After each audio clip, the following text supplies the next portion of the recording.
it's Tommy here and welcome to a brand new Liverpool transfer news video, and we have some very exciting news about Ryan Gravenbech and some updates on the Czech Doucouré potential transfer to Liverpool, because a German journalist Manuel Bonca has broken the news yesterday that a Liverpool delegation, and this is very serious, including Dave Fellows, who is the head of recruitment at Liverpool, and Barry Hunter, who is the chief scout of Liverpool, the main #1 scout for Liverpool, they both have recently traveled to Germany for talks about Ryan Gravenbech. And I think another big indication that Gravenbech might be on the move from Bayern Munich, just like Benjamin Pavard, is they both were unused substitutes in yesterday's 4-0 win for Bayern away at Werder Bremen. Goretzka and Kimmich started in midfield, and then Leimer and Thomas Müller came on as substitutes for the midfielders. Gravenbech wasn't playing 1 minute for Bayern, just like in the Super Cup final. So Gravenbech will definitely be pushing for a move away from Bayern Munich, because he doesn't want to waste his career sitting on the bench. Thomas Tuchel doesn't fancy him. It looked like that there could be opportunities for Gravenbech, but then Bayern signed Leimer and he was further down the pecking order. So let me know, guys, do you think Gravenbech would be a great signing for Liverpool? And leave a like on this video if you enjoy these transfer news updates. Subscribe if you haven't already, so you never miss the latest updates around Liverpool FC. Half of you guys watching this aren't subscribed. And Dominic Lynch, a Liverpool-based journalist, is reporting that Liverpool would like to bring in another midfielder if they could. They are scouting the market, and Czech Doucouré is the name that keeps coming up at the moment. So clearly Liverpool are going to have a look, and they are trying to get some distance done. Liverpool are still pushing for a transfer. Fabrizio Romano has reported that as well. Fabrizio Romano is also reporting that Liverpool are scouting the market for one more midfielder of a higher level after Endo, an important player who can help Jurgen Klopp's team immediately. The negotiations continue. Be careful, because there may still be surprises, according to Fabrizio Romano, which I'm really excited about. The three midfielders that are most heavily linked are Ryan Gravenbech, Czech Doucouré and Andre of Fluminense, but I think the Andre deal would potentially be complete in January, looking for, strengthening Liverpool, because Thiago is leaving in the summer. We did the same with Gakpo. We signed Gakpo in January and he was the Firmino replacement, and Firmino left half a year later in the summer. And Christian Falk, who is the journalist who broke the news that Thiago is going to Liverpool, he's saying that Liverpool still have a lot of money to spend in the transfer market. He said Ryan Gravenbech is more of a number 8, which may affect where he sits in the Liverpool transfer pecking order. Thomas Tuchel is very keen on signing a new defensive midfielder, and he doesn't count on the Gravenbech. Henderson and Fabinho left Liverpool, and so far only Endo was signed as the defensive midfielder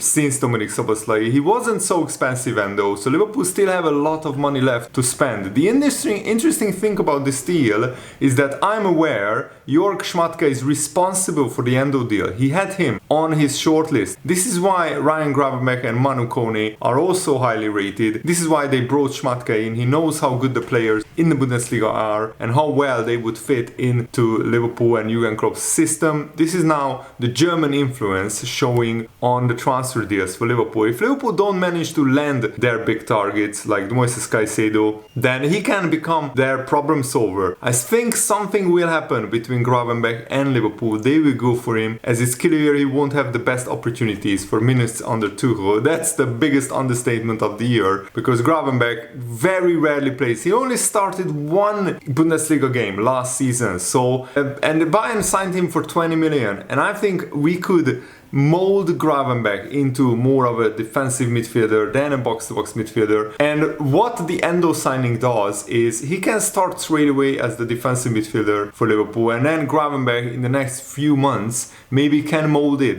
be molded into the defensive midfielder at Liverpool. Or we could play Endo and Gravenbech as the two defensive midfielders in a 4-2-3-1 formation. That could be a great solution as well. And Christian Falk confirms that an exit for Gravenbech could happen soon. Bayern Munich could be willing to sell Gravenbech, because they don't want to have a player who doesn't want to be there. Gravenbech doesn't want to sit on the bench at Bayern Munich. Thomas Tuchel spoke to the press about Gravenbech, and Gravenbech will have heard what he said, noting that the player at the moment has to show top performances in training if he wants a chance to play. It really shows where he is in the squad at the moment. So I think Gravenbech will push for an exit after hearing this. He's too good to not play, and there are very big players at Bayern. It's also an advantage if you are a German national in the Bayern team. So Leon Goretzka, Joshua Kimmich, Konrad Leimer, they are all ahead of Gravenbech in the pecking order. So Gravenbech will only play as fourth choice defensive midfielder at Bayern, and that's way down the pecking order. It's really difficult to play when you are a talent like Gravenbech who has come from Ajax. I think it would be good for him to move on, to leave Bayern, to make the next step. And Christian Falk also said, if you are asking me if Gravenbech is good enough for Liverpool, I would say yes. Now Liverpool have Endo. Gravenbech would be an even bigger signing. I'm sure Schmatke knows what he's doing. There are rumors going around in Germany that Bayern would go for a loan deal with Liverpool for Thiago if he doesn't see any chance of playing for the club this season. But Thiago doesn't want to leave Liverpool. He wants to stay and he wants to play in the last year of his contract. And I think Gravenbech, Endo, Bajcetic and Thiago would be four great options for this defensive midfield role. Plus we have Trent Alexander-Arnold who could play in that holding midfield role, and even Curtis Jones, even though that's not his best position. But I want specialists, and I think we should go for Cheick Doucouré ahead of Gravenbech.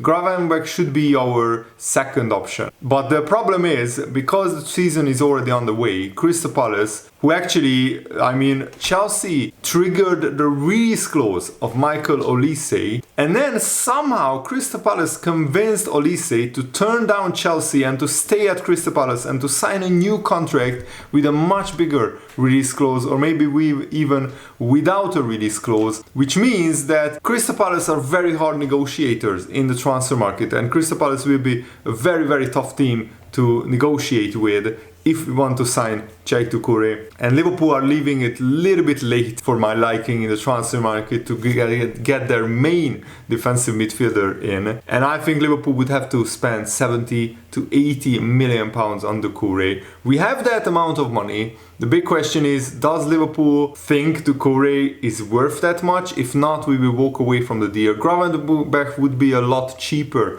option. It would cost around 30, maximum 35 million pounds, which I think for a talent like Gravenbech would be a great price, because at Ajax he showed a lot of promise. You can't really judge his career on the season that he spent at Bayern Munich because he very rarely played. And according to the Bild newspaper, Liverpool are willing to pay around 20 million as the opening bid for Gravenbech, but I think Liverpool will go above that. And I think for the value for money in terms of that, Gravenbech is brilliant. He's a much bigger value for money for 20 million than Doucouré for 70 or 80 million. So maybe that's what Liverpool are thinking, that we want to save a little bit of money and sign Gravenbech, and then we can sign a really talented centre-back as well. Of course, the Bild newspaper is mentioning that Gravenbech won't be sold for 20 million. Bayern Munich would want a profit on their investment into Gravenbech. So I think 30 to 35 million is still a realistic price for Gravenbech. According to Transfermarkt,